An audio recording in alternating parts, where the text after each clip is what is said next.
let's discuss what I personally consider to be some of the absolute worst Hatsu we've had the chance to see throughout Hunter x Hunter's run, and shame their users to a lesser or greater extent, depending on how much I personally like their character. Only the most objective of takes here on The Overthinker. Let's get into it. Let's kick things off with the man, the myth, the legend, who introduced us to the concept of bad nan abilities, Castro. Castro was an enhancer, whose main offensive ability was his Tiger Bite Fist, an enhancement-based martial arts technique that mimicked the jaws of a tiger. Pretty cool if you ask me. I'm always stoked whenever we see an enhancement-based attack that isn't just a eye-cast fist. Trouble came though when he decided to perfect this technique after having his butt handed to him by Hisoka. His way of perfecting this solid enhancement-based attack was to invest heavily into conjuration to create a double of himself, then spec into manipulation to precisely and deftly control the double, all the while both him and it employ the enhancement-based Tiger Bite Fist. But that's not all! Not only did Castro need to learn to finally control his double while in pitched combat, he also had to learn to conjure and dispel it with incredible speed and accuracy. If you'll recall, his gimmick was that he'd initially quickly conjure his double while using his flowing cloak as both a distraction and camouflage, and then attack with the clone while he, somehow, remained entirely hidden and ready to attack. To his credit, even Hisoka needed a few moments to realize what was happening, which does genuinely speak to Castro's mastery of the true Tiger Bite Fist. However, since Castro's presence, literally no pun intended, doubles, upon realizing what was happening, Hisoka proceeds to absolutely demolish him, judging the talented enhancer that decided to spread himself too thin as not being worthy of a third chance. See, the main issue comes from the fact that Castro not only invested into two categories he only had a 60% proficiency in, he also invested in them so heavily and thoroughly that he had to expand exorbitant amounts of time, energy, and focus to be able to learn and master such an advanced application of both conjuration and manipulation. All this came at the cost of the mastery of his own innate category of enhancement, since he overloaded his nen memory, as Hisoka put it. In gaming terms, he had a certain amount of skill points based on his level of talent and mastery, but had squandered them on a suboptimal build for his class. Now you may ask, because I sure as hell did, why didn't Castro, an enhancer, choose to emit a double instead of conjuring one? Emission is his adjacent category after all, and he would have needed to expend a lower number of skill points to create a double via it than conjuration. I can think of two reasons. 1. Castro's that much of an imbecile that he just didn't think of it. Or 2. Far more likely, his Tiger Bite Fist couldn't work with an emitted double, since I'm really not sure whether you can use enhancement on an emitted double, or maybe I should say whether an emitted double could use enhancement. Emitted constructs are made up of pure nen separated from the body of the user and given form through basic transmutation. On the other hand, a conjured double is an advanced application of conjuration, which actually physically manifests a clone of the user, seemingly much more akin to Naruto Shadow clones in that they are able to channel and utilize the aura they're imbued with to manifest the original's Hatsu. While I do sometimes use the phrase never go full Castro in my videos, I don't think even Castro would be Castro enough to pick conjuration over emission were it a valid option. You know what the funny thing is though? You know what other enhancer may have used conjuration and manipulation as the primary categories behind his Hatsu? Isaac freaking Netero! I say may have, since it's unclear whether the Bodhisattva was emitted or conjured, but either way, Netero is more of an exception and not the rule, for reasons I may explore in the future. All, in general, enhancers really shouldn't go about making manipulation and conjuration the primary drivers of their abilities. Number 2, Cheetu. Cheetu's a moron. I don't think I have to explain that, it was explicitly stated in the series. Over the course of his short career, he developed 3 abilities, out of which we saw 2. The first of the 2 unnamed abilities we saw was a conjured space, which trapped the opponent into a game of tag. The trigger for the Hatsu was him making physical contact with the opponent, i.e. tagging them, and in order to escape, the opponent needed to do the same within a span of 8 hours. However, the speed-brained jackass never thought to consider to imbue the ability with a condition to somehow actually force his opponent to chase him. Which I feel he could have easily done considering the steep condition that he can't ever again use this ability once he's caught once. This meant that the ability was really a battle of patience and cunning rather than a battle of speed. But, to be fair, despite this, the ability isn't horrible. If he had caught someone like Knuckle or Gon, for example, it's really questionable what in their arsenal would have allowed them to catch Cheetu off guard, the way Best Guy Moral did. Cheetu's second ability, which was never given a name, is the real reason why he's on the list. You see, in a moment of sheer inspiration, the muses themselves came down from heaven, wishing to bestow upon Cheetu an ability to rival the king of the Chimera Ants himself. However, since he was in a conjured space, they couldn't really reach him, so he came up with this stinker instead. The conjured crossbow and claws allow him to, fire off crossbow bolts and shred people with claws. It's what it says on the tin. The issue with this, as Moral immediately noted, is that this absolute knucklehead of a speed freak created a weapon that fires off a projectile slower than he can move. Cheetu's a gift that just keeps on giving. Thankfully, we were spared from any more of his gifts, as Silva was considerate enough to close the curtain on this wannabe diva. Ironically, despite being the only named of his Hatsu, Monroe Walk was the only ability we didn't see. Perhaps Poof finally told him giving a name to an ability makes it stronger, realizing Cheetu needed all the damn help he can get. Or maybe not. Moving on. Number 3. Knuckle. Listen fellas, I like Knuckle, I really do. From his design and personality to his voice. But my god do I not like his stupid goddamn Hatsu. Hakoware is triggered by Knuckle landing a hit on his opponent. Following this trigger, an invincible Nen construct named APR appears next to the opponent and begins lending Knuckle's own aura to him at an interest rate of 10% accrued every 10 seconds, while Knuckle remains within a 50-meter distance of them. If he ever leaves this range, APR stops transmitting aura and accruing interest, but remains conjured and attached to the opponent until either Knuckle gets back within the 50-meter range, willingly dispels APR, or it gets exorcised. The goal of the ability is for the amount of aura Knuckle lends to his opponent to exceed the amount of their currently remaining aura, so that they can no longer pay it back, thus entering a state of bankruptcy, which here translates to APR turning into IRS and forcing the opponent into a state of Zetsu for 30 days. Knuckle can also accelerate the bankruptcy by either hitting the opponent and lending them even more of his own aura, or making the opponent expand his aura in any other way but hitting Knuckle directly. You see, while APR is active, neither Knuckle nor his opponent can damage each other. Instead, hits are converted into pure aura and transferred from Knuckle to them and vice versa. While not super optimal, it does sound really good, doesn't it?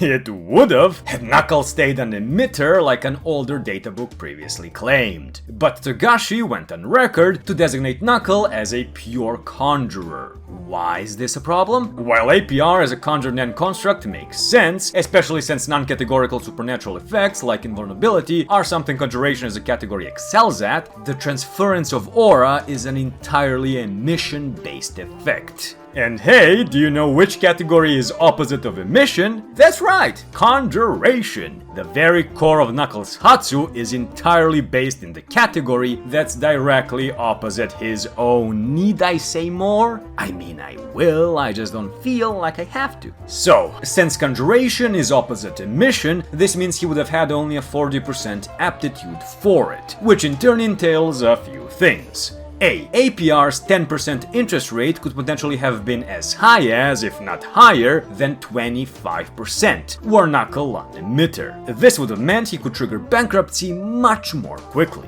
B. His effective range for APR accumulating interest could have easily been more than double what it actually was. Actually, APR's range was initially set at 100 meters, but was then retconned to 50. While Togashi may have decided to implement this change midway through in order to keep Knuckles and Yuppie's battle more interesting, this could have also easily been because he realized that a conjurer having such a wide range simply made no sense. And C, since he would have had increased proficiency in enhancement as an emitter, Each punch he landed on his opponent would have transferred a reasonably greater amount of aura. APR lends itself, pun not intended, to two fighting styles: brawling and stalling. While Knuckle is built like a brick shithouse and is a remarkably good sprinter, he doesn't have any secondary abilities to aid him in either fighting or running. Don't get me wrong, scuffed as it is, it can still be of use if Knuckle isn't fighting alone. But in a one-on-one, it's just not viable, unless used against opponents Knuckle can already beat down, or against some very specific matchups. Number 4. Sard. Sard is a hunter who was assigned to 14 Prince Wobble, along with Kurapika. He is an emitter, however his ability Little Eye utilizes both emission and manipulation in equal amount. Which is great, manipulation is adjacent to emission after all, and he could easily be a manipulation lean or even a manipulation midpoint emitter. The problem is the ability itself. You know what? I'll just read it straight from the Hunterpedia. Sard launches an aura ball at a bug or any other small living being, capturing and gaining control over it. The largest creature he can manipulate is about the size of a hamster. Sard gains knowledge of anything the manipulated animal sees or hears. For this reason, the ability is particularly useful when utilized on flies or mosquitoes. But since they have many natural enemies, they often die while under the effect of the ability. Faster animals may be hard to catch. The ability cannot be used on living beings conjured via aura. The controlled animal maintains the user's capability of seeing aura. The ability seems to consume very little aura, as even someone who was originally not an end user could maintain it for 1 hour without visible strain. Furthermore, it is not deactivated if the user passes out. Very specific, isn't it? Not only is he very limited in what he can manipulate, the little critters aren't even safeguarded in any way. Plus, he can also miss. Why does an emitter of all categories need to put such a huge stipulation to his projectile speed, when all he's doing is capturing frickin' critters and insects? Just look at Illumi, dude can control a whole bus worth of people at once. Oh, and let me tell you the worst part. While never outright stated, it's implied that he can only control one critter at once. I mentioned this in my previous video, but do you remember when Hisoka was perusing the goods during the chairman election arc and was rating the various hunters he saw on a 10-point scale? Among those ranked were some standouts, and I'm not referring to Ginta's 9 or Illumi's 9.5 rating. I'm referring to these no-names, some of whom were rated at a measly 1 or even lower, for an average rating of 2.4. If 2.4 is your average hunter, Sard would have to be even below that miserly threshold, based on his ability. He is the only character who's here either because of an utter lack of talent, or zero to no dedication to his Nen training, and not because he created a suboptimal ability without needing to do so. Also, as a quick side note, a Hatsu is supposed to be one's personal expression of Nen, a reflection of one's personality, interests, and desires. This guy is either a massive voyeur or a completely soulless shill that made a Hatsu solely for it to be useful to a potential employer. Damned temp hunters. And finally, number 5. Genthru. I hate Genthru. So if I'm exceptionally cruel to him, it's entirely subjective. Still earned though, worst fucking antagonist of a major arc by a shot so long not even Meruem could make it. Genthru's a conjurer with 2 abilities. The first is the conjuration-based countdown, which is a genuinely good and useful ability. He needs to touch his target while saying the word bomber and explain to them how the ability works for the bombs to be armed. The countdown, pun intended solely by Genthru, then starts from 6000 and is tied to the victim's pulse. However, he can remotely activate the bombs at any time via the help of Bara and Sub. I guess we know who the power button is. This not only is a condition, but also most likely as a consequence of him as a conjurer having a mere 40% affinity for emission, which the remote long-distance activation almost certainly necessitates. Now, as I've said, this is a solid ability meant to be used as a terror tactic to assassinate key targets, hold people for ransom, used as leverage for blackmail, as a tool for decimating entire groups of regular people or low-level Nen users, etc.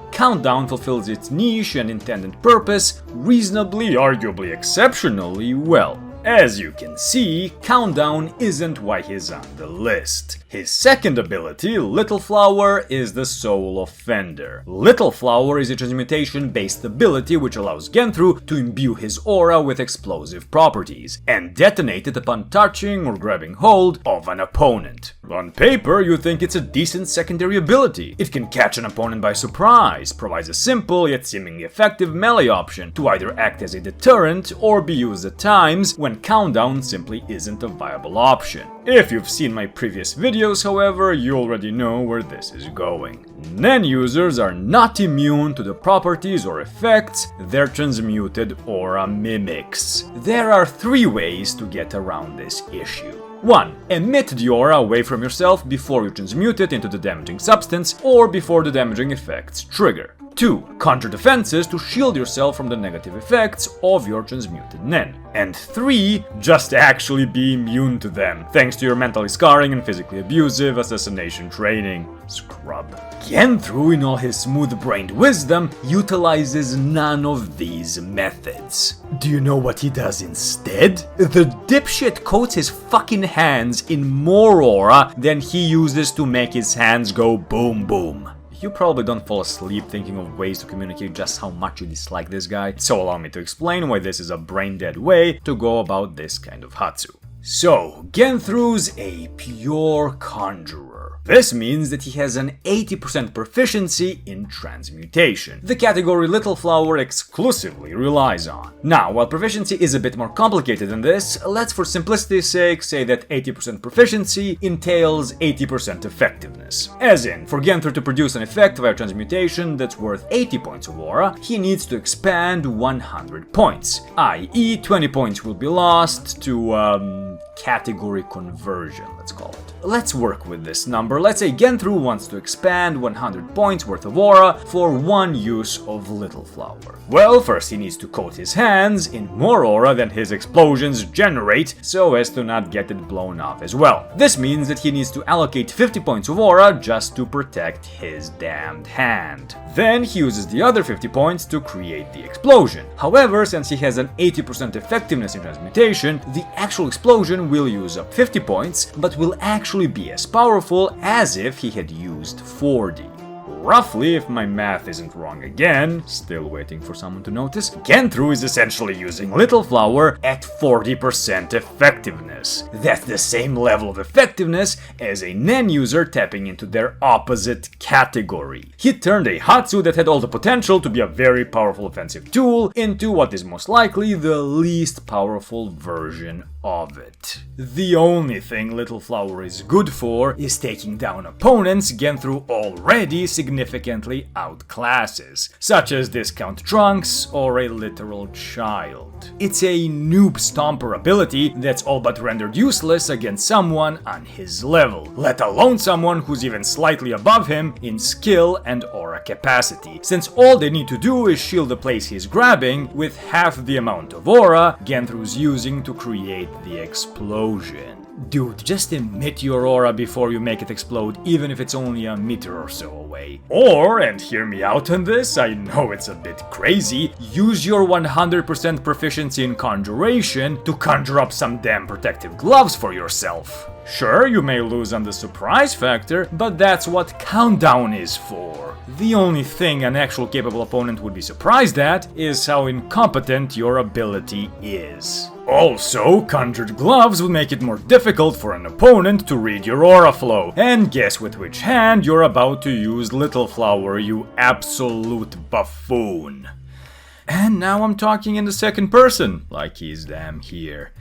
That's not good. Listen, in all seriousness, I fully realize that Little Flower is the way it is, since it's the perfect narrative payoff to Gon's training, especially his newfound mastery of Ryu, i.e. the most advanced Nen principle, which allows for the shifting of one's empowered aura in real time. Nonetheless, it's still disappointing and underwhelming that the main villain of such an otherwise amazingly creative and fun arc is anything but. That was cathartic. Though now I feel like making a whole video on Genthru as a character rather than just overanalyzing his Hatsu. Maybe sometime. I do hope you guys enjoyed the video, it was really fun to make.